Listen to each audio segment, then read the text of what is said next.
Welcome to Break Free and Trust, a redesign for living.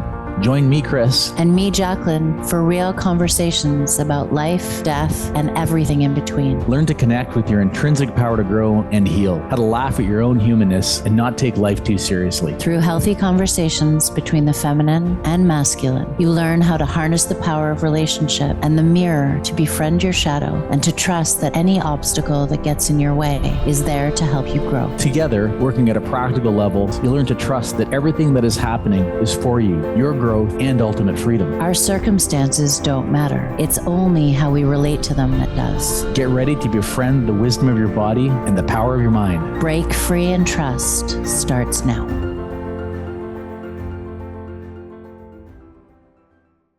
Welcome to Break Free and Trust, a redesign for living. I'm Chris.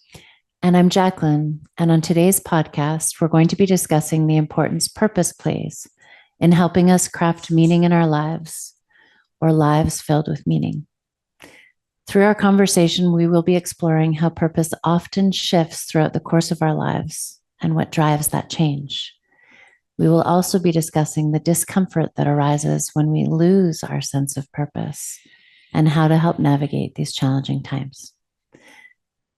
So Chris and I have spent a lot of time in the last few weeks talking about purpose as it relates to our own lives and in relation to how it's showing up for people we work with. And while there's a ton to say there, I think an interesting place to begin is with you. After all, we really do believe that we can only teach through experience, through our own experience. So let's start there. So, honey, you're definitely living a life driven by purpose and full of meaning. And while you've always been motivated and driven, your purpose has shifted dramatically in the last 5 years.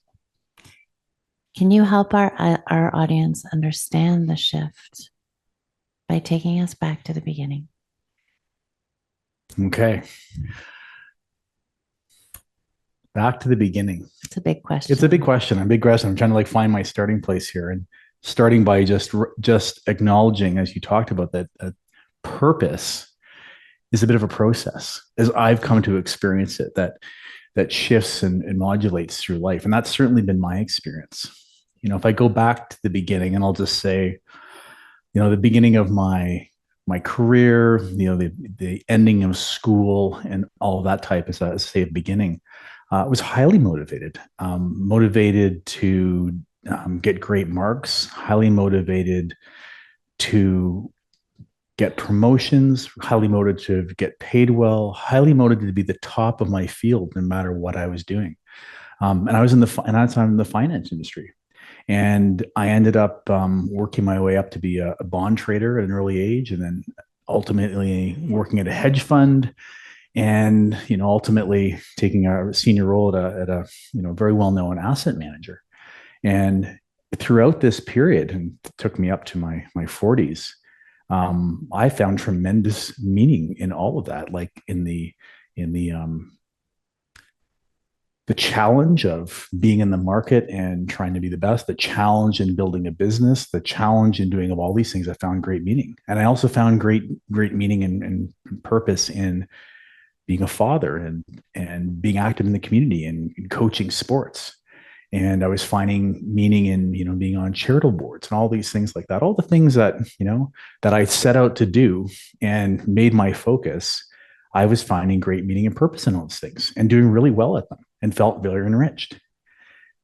And there's this quote by Jim Carrey, and I'm just going to paraphrase and get it wrong, but he says, I hope everyone finds all the fame, fortune, and experiences they want in their life, so they can realize that's not what they were looking for. And I can't really tell you exactly what happened. It's we'll come back to that question. But somewhere in my mid 40s, those things just started to lose meaning, first slowly and then rapidly. And I'll just speak from my own experience in the finance industry. I'm suddenly looking around going, wait a minute, I'm getting paid, on average, a finance person gets paid 7 times what the average person in society gets paid. And I was doing better than that, and looking around going, I don't really feel like I'm adding any value. I'm padding my bank account. What I'm doing doesn't appear to to benefit society in any way. Yet I get up and keep doing this, and I'm not feeling any meaning in it anymore. And the other things I'm doing in my life suddenly just feel like they're lacking meaning. And what's really interesting is even when I started having those thoughts, probably in my early 40s, I just kept doing it anyways. I didn't know what else there was to do. And I thought, well, this is it. This is what I've been trying to do my whole life. This is my purpose. This is where I'm finding meaning. I'm going to double down on it. And I, and as I went through that whole process, in a sense, my life really started falling apart and from a real mental health and psychological standpoint. And I've talked about this in previous episodes. So I'm struck by something that you're saying in terms of, as driven by the same things for 20 years, let's say, all of a sudden those things lose meaning for you. And in the loss of meaning for you, all of a sudden your mental health starts to really become affected. And I'm reminded of a movie called Happy. It's a documentary. Yeah. Did you watch it? I did.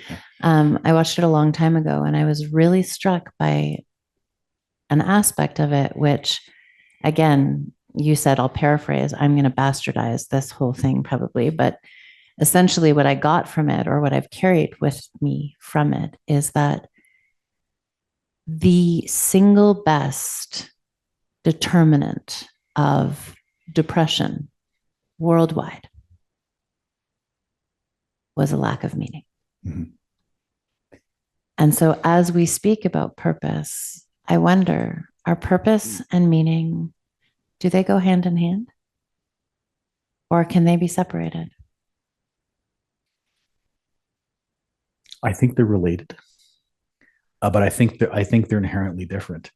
I think we can make meaning in almost anything. Like we can make meaning in doing the dishes. We can make some meaning in doing these things, and that can be related to purpose. But I think there's something that happens with purpose that it becomes it can go from material to spiritual, and when that happens, it may be challenging for us to make meaning in the things we're doing in a material way. At least that's how I relate to it. Yeah. Maybe it's something for us to come back to. Yeah. So all of a sudden in your 40s, all of the things that were bringing you, that were giving you meaning, that were driving you and motivating you, begin to shift. What happens then?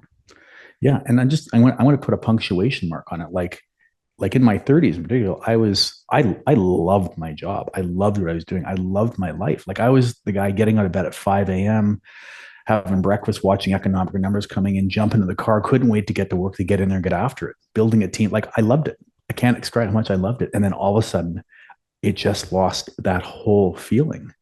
And then what happened is as I said, I did lost myself in I ended up not being motivated to get to work. I sort of fell into a depression.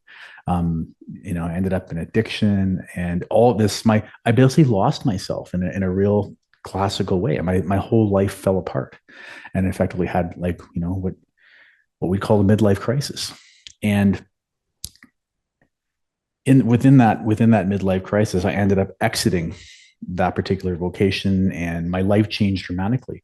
And I went into this, I'll just call it the void, where I literally almost overnight, everything that I was doing in my life that brought me meaning was now gone. I didn't know what my purpose was, and I didn't need to know where to look for it. And I had this period, my purpose effectively, as I look back at it, was not having a purpose. And by the grace, I settled into that. And what I started doing in that period, and I don't know why I did it, I wasn't really guided there, but I started trying everything. I started, and it really started with the first thread was, what the heck just happened to me? I want to understand what earthquake has just gone in my life, because it makes no sense to me. And so I started exploring spiritual systems, psychotherapy, coaching. I was literally drinking from a fire hose for about a year, taking as much of this stuff in so I could try to understand what happened. And within that period, my purpose showed up loud and clear while I was doing my coaching certification. So I want to actually take us back just a few minutes, and then I'll bring us back to this place. But you said earlier on, I lost myself. I don't actually know what happened to me. And as I'm sitting here listening to you, I'm sort of struck by the language, because it feels actually like, in many ways, without being consciously aware of it, you were unconsciously choosing to blow up your life. And I say that, and I bring that up because you and I often have conversations about the difference between sort of having agency and being a victim to our experience. And I know you very well to have agency over your experience rather than being a victim. And it seems like it wasn't so much something happened to you, but in unconsciously, as you were becoming more and more unhappy with what was showing up in your life, you chose to blow it up. Does that feel accurate or inaccurate? I think it feels totally accurate. And with the advent of hindsight 5 years later, looking back at it and trying to make sense of the insanity of it, I believe that's from a spiritual standpoint, that's what it is. That's this, well, just lack of a better word, my higher self was trying to wake me up to this idea that you're not doing what you're. There's this purpose, this gift that you bring to the world, or I bring to the world, and you're not doing it. You're in the wrong direction. And in a sense, my psyche was waking me up to that fact and trying to give me messages. And I look back at it, there was much more subtle messages all the way along. And I just stopped taking near death experiences, back issues, you name it. I went through all this stuff. And then it ultimately, I had to ended up needing to go to the root of addiction to finally wake up to the fact that you're off, Chris, you're off purpose. So again, I'm going to bring you back to this place of, even if it was unconsciously, you chose the root of addiction. And I say that because what I'm hearing in your story is very much Joseph Campbell's hero story, or hero's journey. And what I hear is this call, or the knock on your door, which was the call to adventure, to say, hey, you're off track. Time to shift gears. Wake up. Your back's waking you up. Your near-death experience during an ultramarathon is waking you up.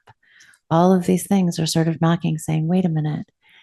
And you refused the call to adventure, as he would speak to it, and actually went down the other route, which is, in closing that door, you're now experiencing the real darkness. Right. And it sounds like through that darkness, you eventually said, consciously or unconsciously, okay, I'm ready to listen, because this is no way to live. Yeah. And it's like, if you continue on with the hero's journey story that you brought up, it's like you have this crisis that pushes you from the known world to the unknown world. And within, blowing my life up and being pushed out of the known world, I went into the unknown. And then that is the, facing the trials, fighting the dragons, and ultimately reaching the abyss. And from that abyss, in the story of the hero's journey, you're starting to make meaning in what's happening here, and you get the treasure, and you start coming up the other side with the return back to the real world, or the known world, or the return home to your true self. Correct. Yeah. So the hero's journey is effectively a metaphysical story. Yeah. That plays out in our psyche. And I feel like if I look at all the stages in that, that's exactly what it feels like I went through. Yeah.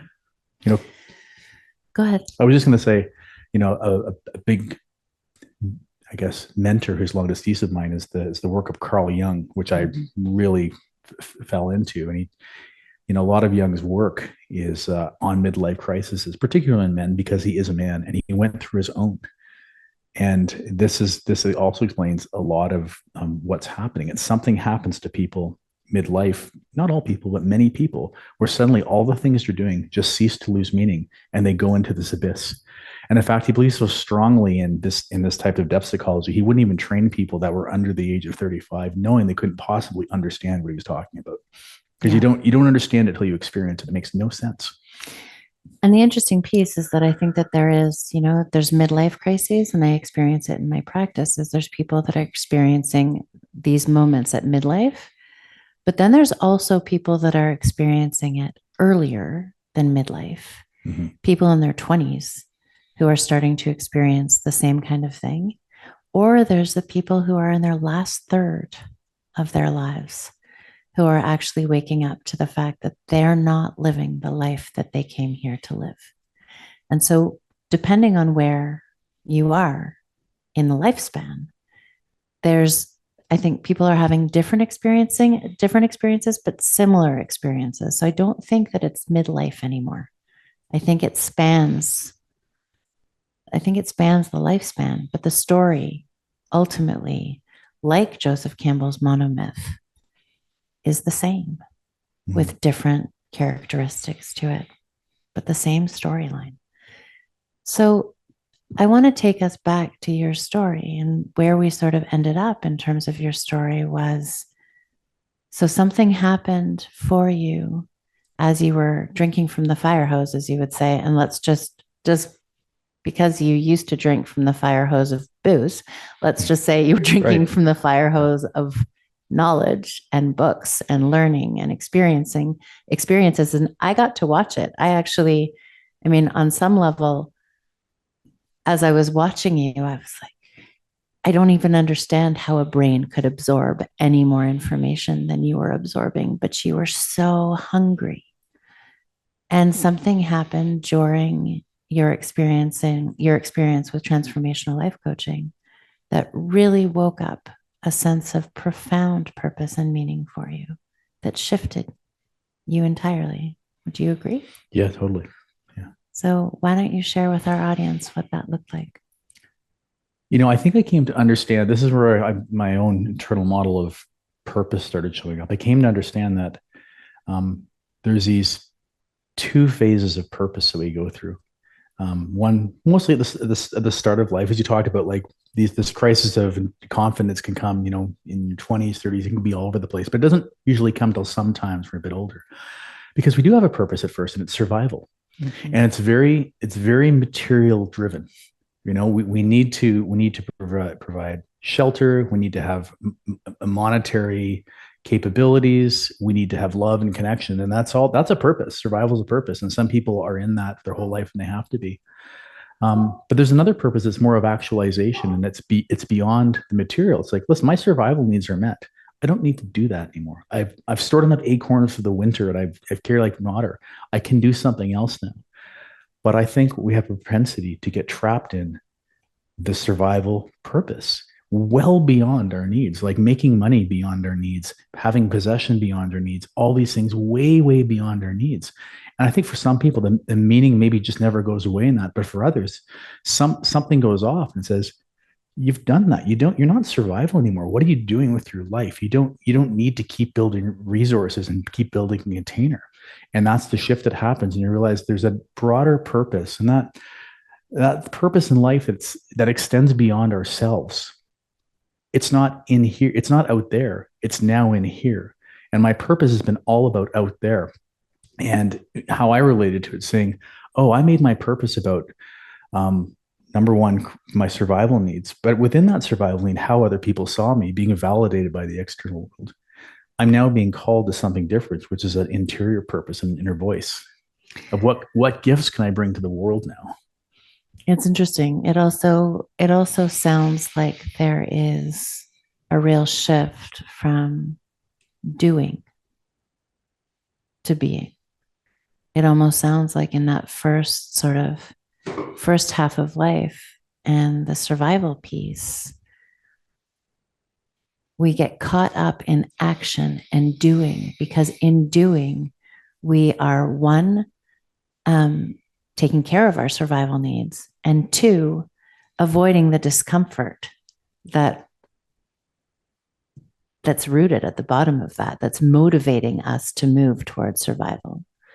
And then as we get to a place where we've created a big enough container to take care of our survival needs, who are we at the center is what starts to wake up. Yeah. Yeah, I built the container. Do I keep building the container, or do I want to fill that container with something? Something that actually has a deeper meaning. A deeper meaning that goes beyond.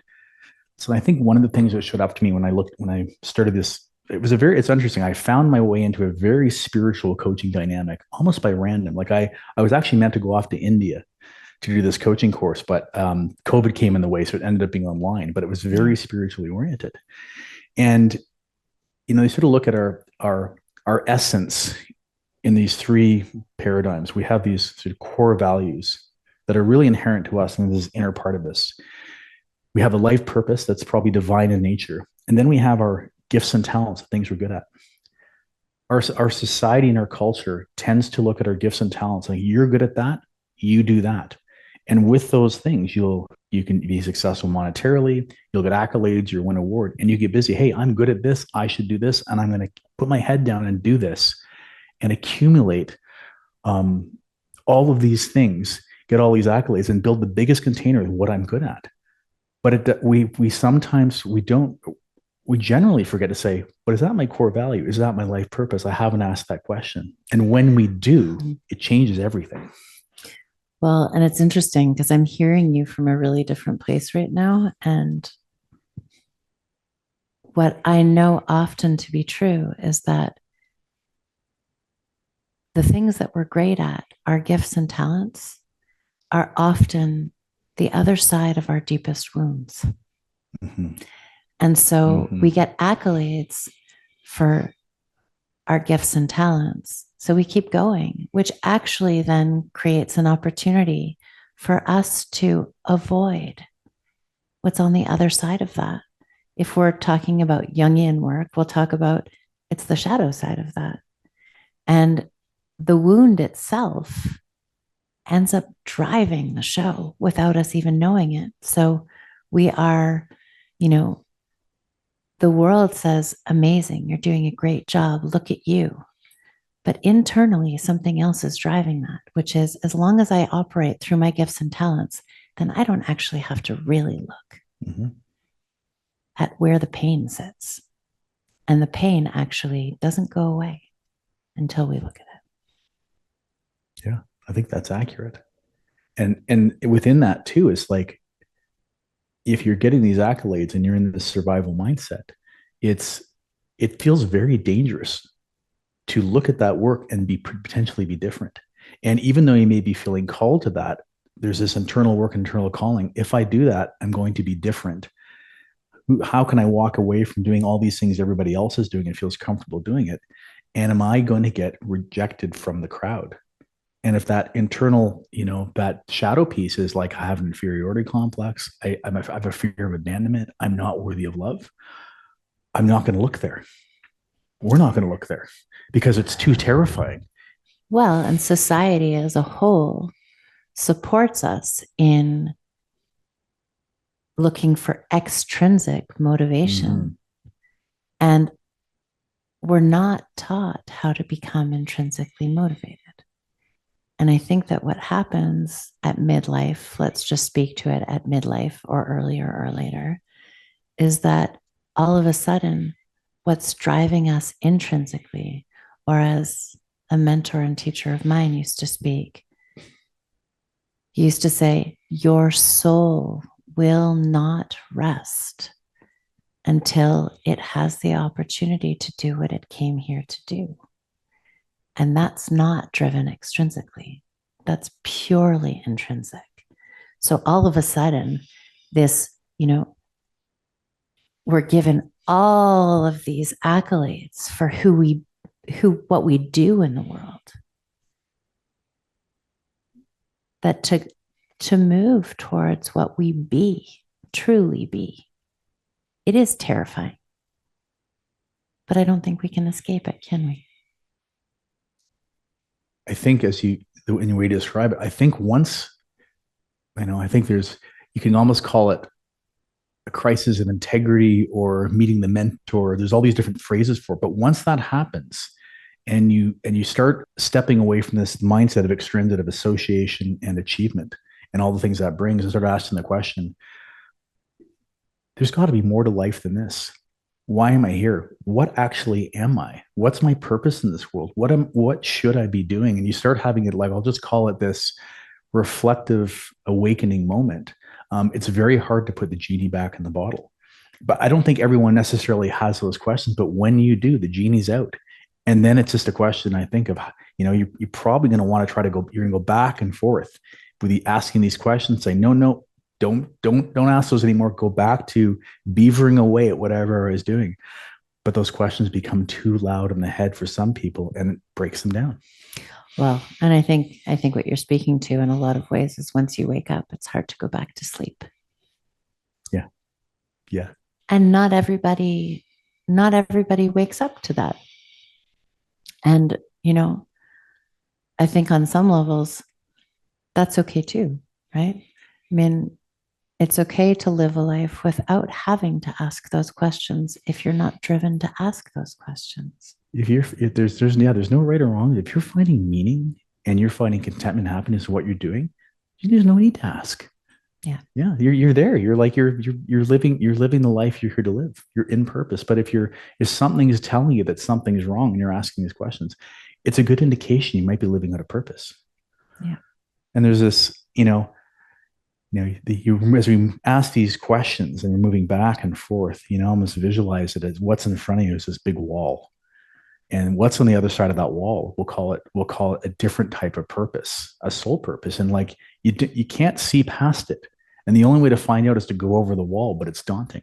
And so that's often we find people that, like myself, who has this life-changing experience like depression and addiction or a death in the family or a separation. It's the catapults them over the wall, and there's no coming back. And then it's like, okay, what do I do here? Now I'm in this. I'm gonna figure it out.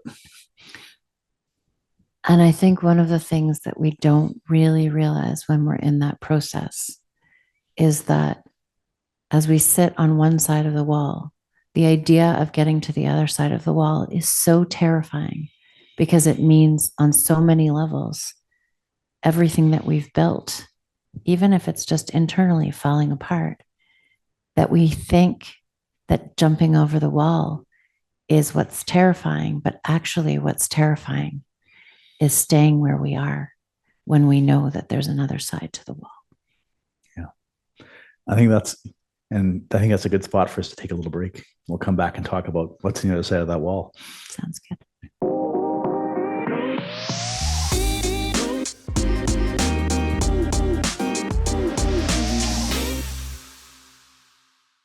And welcome back.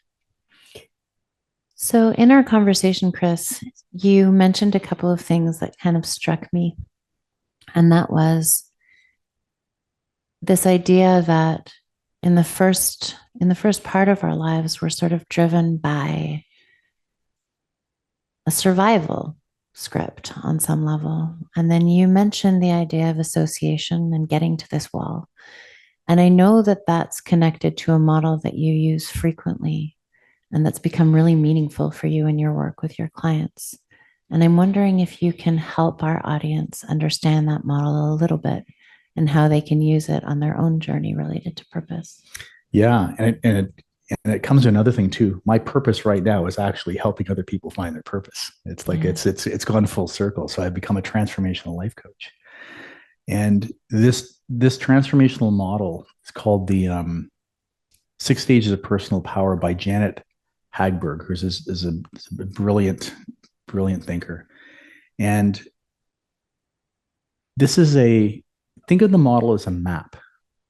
We have our own individual train. Everybody has their own individual train, but there's a map that helps us to give an idea of where we are with this train. It's descriptive. It's not prescriptive. It can just sort of identify where you might be in some stage of your life. And there's no good or bad areas. It's just where you're at. And this is probably how you're going to relate the concept of meaning and purpose based on that. So there's 6 stages. And these often relate to chronological birth order, at least at the start, but they don't have to. I'll sort of describe it that way a little bit. Stage 1 is just simply called powerlessness. We really don't have any internal power. And personal power is how we relate to ourselves and the power we get from that. And so this stage could be seen as in helplessness in a sense. We're victims. To get what we need, it requires, sympathy, blame, all these types of things that go with this idea of powerlessness. And you can just think of a newborn baby, powerless. How do they get what they need? Well, they cry, they have tantrums, and they get their needs met. The next stage of the evolution in personal power is called association. And that is when we can get our power by associating with a different group.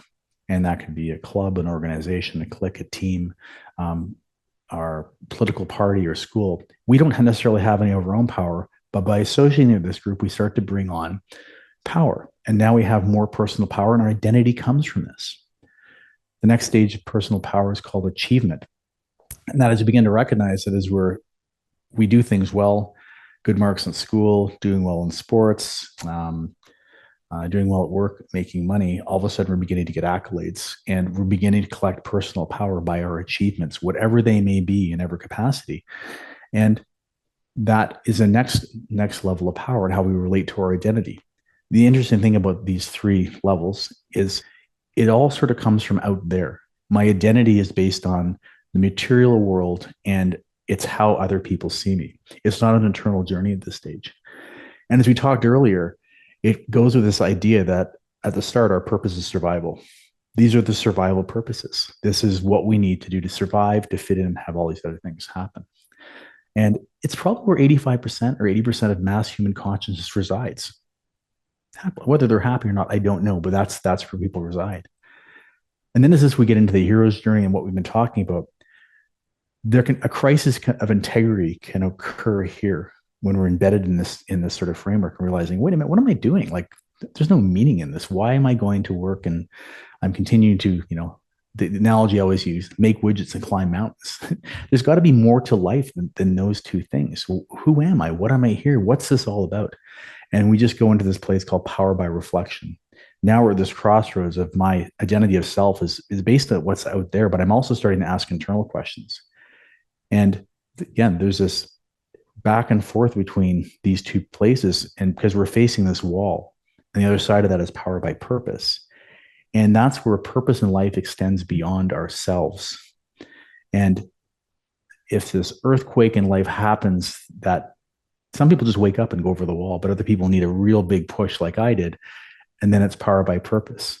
And we're driven by an inner vision, a clarity and confidence. And it becomes more about what we're able to do for the world, what people are able to do for the world, what gifts and talents that are innate to me can I unleash with my infinite creative potential to make the world a better place. Oh, that was so beautifully spoken. Yeah. And then on the other side of that, and then just past that, it's a place called power by wisdom. And this is not a place where many reside, but you can think of my favorite example is Yoda from Star Wars, this powerless little green guy. But from that powerlessness, he has all the power because he's wise enough to know that his power doesn't come from his self-will, it comes from the divine will. Purpose is also divinely inspired. It's a bit of a surrender to a higher power in a sense. It's I'm more of a vessel to make something happen in the world than I am doing it by my own self-will. Wisdom is the fully embodied state of that, and it's the realm of saints. And so those are the stages of personal power. So before we talk about the stages of personal power, I just want to clarify what you mean by saint. Right. Because I think what you mean by a saint and what most people think of when they think of a saint might be two different things. Oh, that's a good point. Yeah. So I guess, yeah. And it deserves clarification. A saint is, if you historically look back at what we call saints, they're not necessarily just good people. It's generally an analogy for someone who's endured great suffering. And from that great suffering, they've learned to find joy by turning their life and will over to whatever it is they deem as a higher power. And from that, they've gone to change the world through their consciousness and not through their material doing. So the power of wisdom that you're speaking about actually is very deeply connected to the ability to surrender. Absolutely. It's a transcendental embodied state. So if you can think of these two aspects of it, 1 to 3 in this picture, it's very human doing. It's very material oriented. Everything comes from out there. And when we shift that to, wait a minute, things are happening through me. I'm connected to something much greater than myself.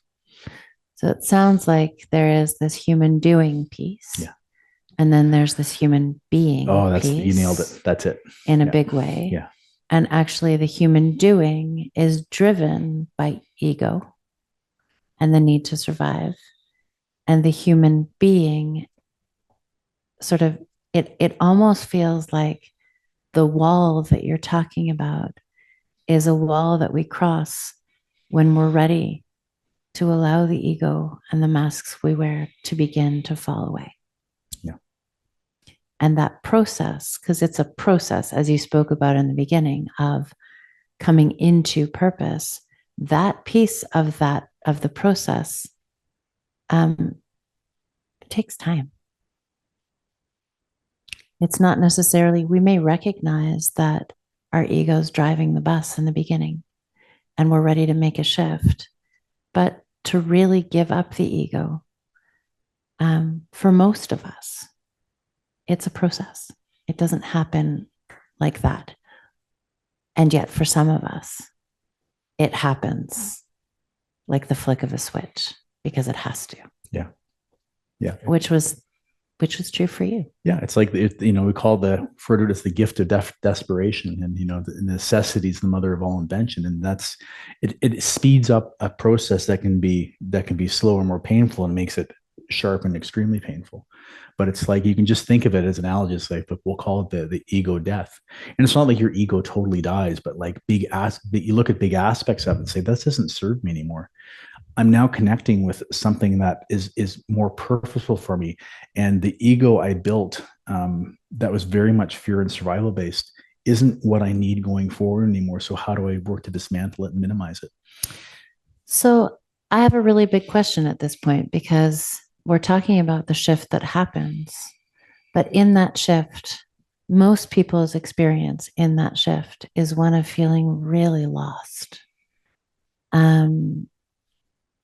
All of the things that they're used to looking at to know who they are in the world, all of the mirrors that they're used to having reflected back to them, they shift, they change.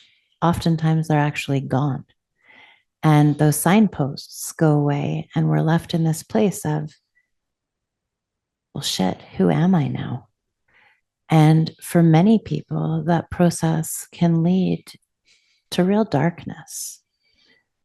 So how, through your experience and through the work that you do with people, do you guide people through that process? Oh, that's a really good question.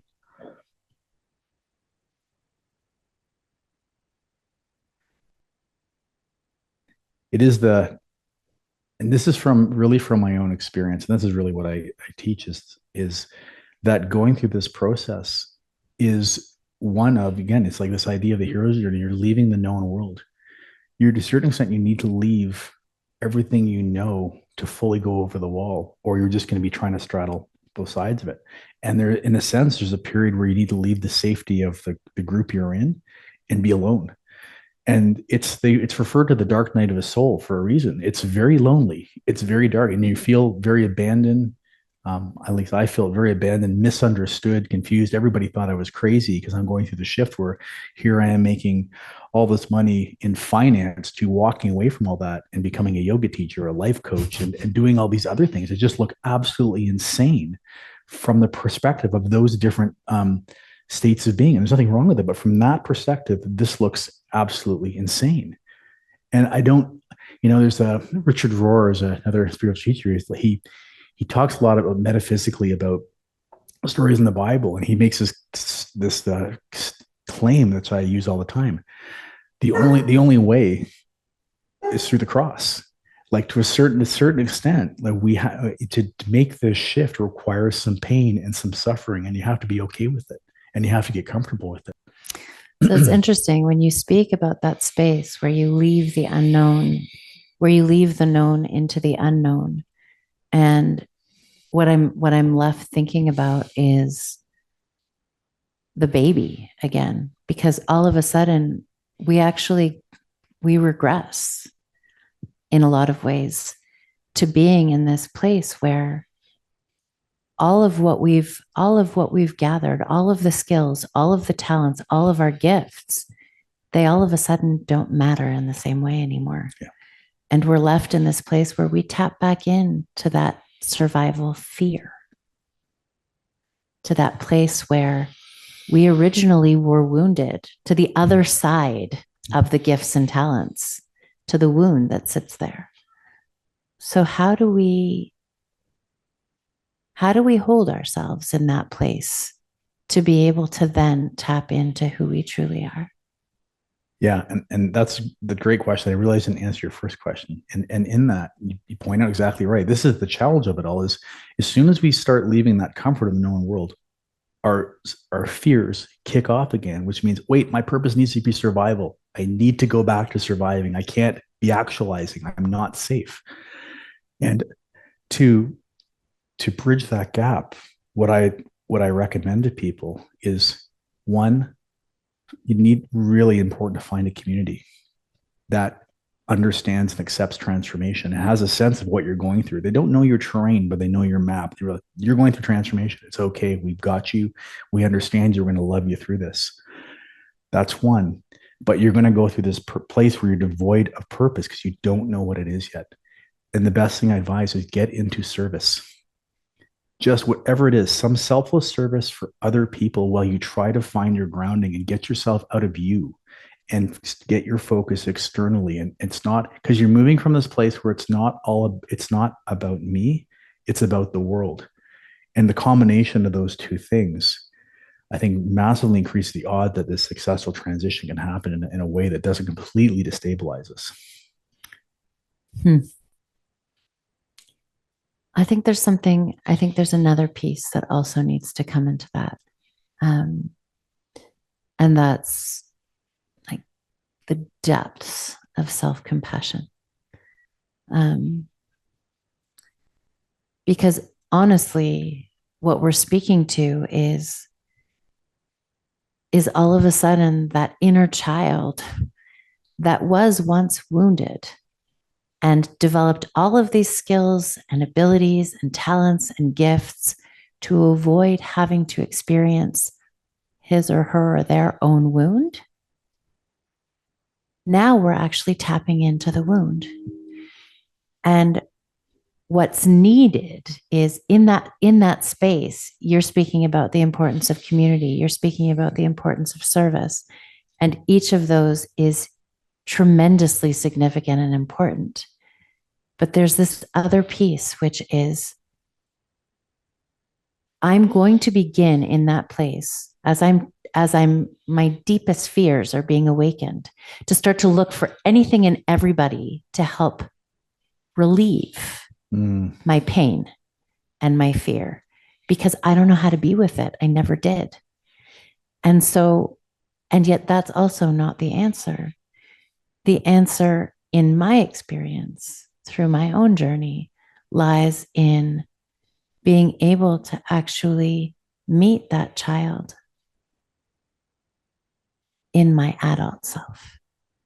So coming round and being able to meet that fear with a deep level of compassion and kindness, with fierce gentleness and a willingness to create space for that wounded child to actually feel fear and also feel what it means to be held and not have me turn away from me, which is what would have inherently been what I've done my whole life to avoid having to experience that fear.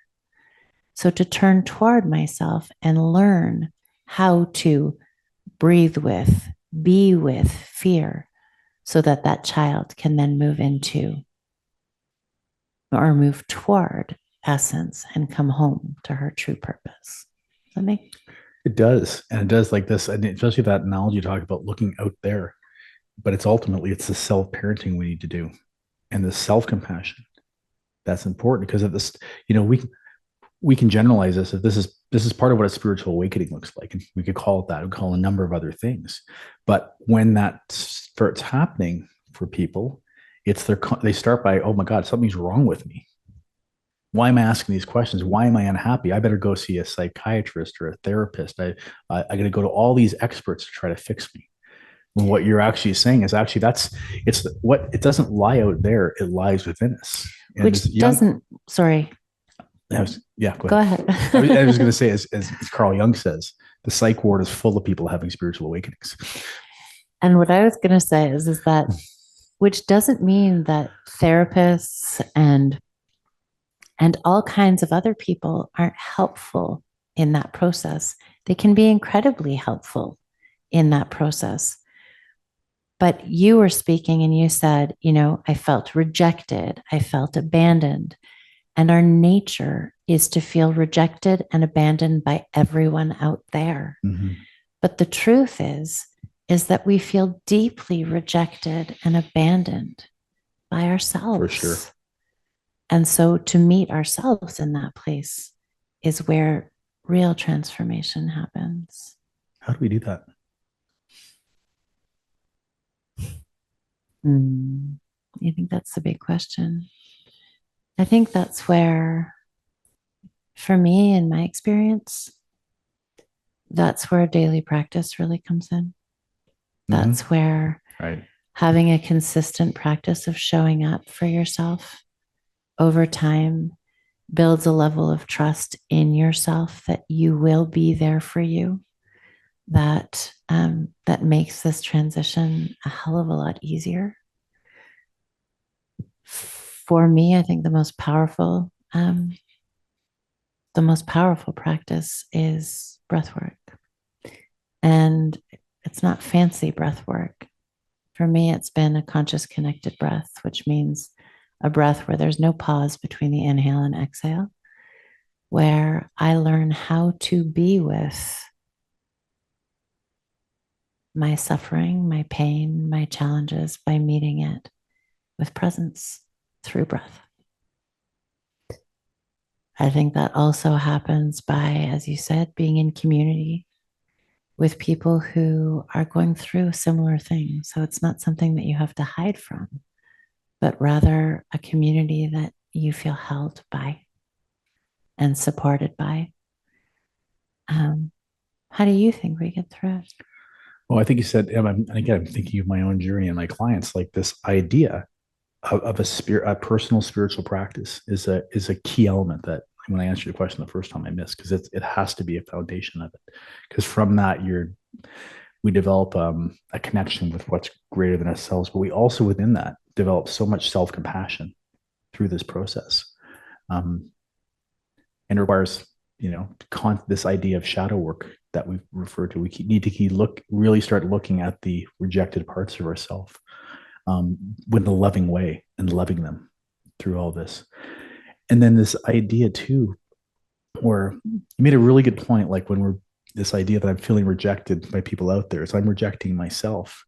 And I'm trying to think of how to overcome that. And I'm thinking about, why do people come to a transformational life coach? Because they've got the awareness that they might be going for transformation.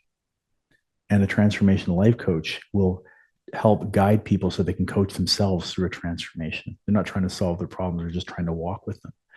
And if you think this is something that's like what we've described here, if people think this sounds like, wait a minute, this sounds a little bit like what I'm going through. Asking for help is a great thing, but just make sure that you've got someone you're talking to that understands transformation and recognizes that there's more to life than achievement and association and survival.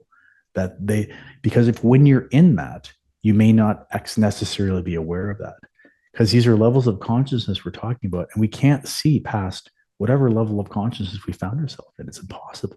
We can't necessarily understand transformation or spiritual awakenings, some people call them, or transcendent experiences if we've never experienced one ourselves. They're just words. Yeah.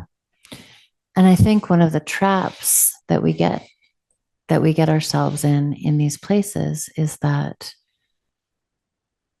the feeling of being in this place is incredibly isolating. We feel totally alone when we're faced with the deep unknown and with our fear. And the truth is there are so many people going through the exact same experience. Exact in terms of a process, not exact in terms of your own unique experience, but through the same experience, and recognizing that we are not alone in it, but actually this isn't a process of falling apart as much as it's a process of waking up. It's a process of unfurling and unwinding the untruths to come back to the essence of who we are. And I say that because the process can sometimes feel really dark and scary. And yet, when I listen to clients, or when I watch the groups that we work with move through these experiences, I hear the pain and the suffering. And while I have deep empathy for it, because I know what it feels like in my own body, I also have this deep excitement. And the excitement comes from, I know what's on the other side. I know that once this breakdown happens, there is a tremendous freedom and liberation and peace that sits on the other side. And so this idea of getting connected with groups of people who are moving through similar things feels really, really important. Yeah, and you make a good point. It's like, and that's why you get excited about it, working with people, and I do, because I know what's on the other side. I don't know all the way, but I've experienced enough of it. I've experienced a peace of mind, a level of serenity, a way of relating to the world that I didn't know was at all possible. And when people start this journey, I'm so motivated and excited them to help walk with them and guide them, because they don't know what's necessarily in store for them, but I have an idea, and it's so worth walking with them through this pain. And it just reminds me, like, and I'm gonna close with this this metamorphosis we're talking about. There's a real simple analogy, which is the caterpillar. The caterpillar goes into a cocoon, basically turns into goo, and then becomes a butterfly. In the cocoon, it just thinks it's dying. It has no idea what's about to happen. It's going to be about to become one of the most beautiful creatures on earth. It probably shouldn't go and talk to other caterpillars about what's going on. It needs to talk to butterflies to get some comfort of what's happening. That's interesting. Yeah. I hold that so differently, but that perspective is really just sort of, you just got me there I almost need to sit with that for a minute. I think I'll close with this. Chris and I are on our own journeys, and we're experiencing our own level of waking up to purpose. And that shifts consistently because we're growing consistently. And I don't believe this is a process of, that's linear, from the standpoint that on some level, we repeat this process throughout our lives many times, because there's many different layers of this, and there's always new growth that comes. So when we say we work with people, we walk with people. And I say we walk with because we're not done. We are in process.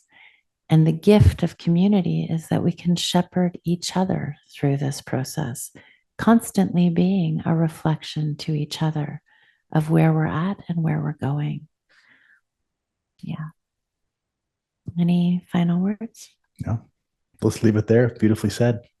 Thanks for listening, everybody. We'll see you next time. You've been listening to me, Chris. And me, Jacqueline, on Break Free and Trust, a redesign for living. Tune in every second and fourth Monday at 3 p.m. on Transformation Talk Radio for more real conversations about life, death, and everything in between. Learn to connect with your intrinsic power to grow and heal, how to laugh at your own humanness and not take life too seriously. Through healthy conversations between the feminine and the masculine, you will learn how to harness the power of relationship and the mirror to befriend your shadow, and to trust that any obstacle that gets in your way is there to help you grow. For more information or to connect with us personally, visit theway-healing.com. That's theway-healing.com.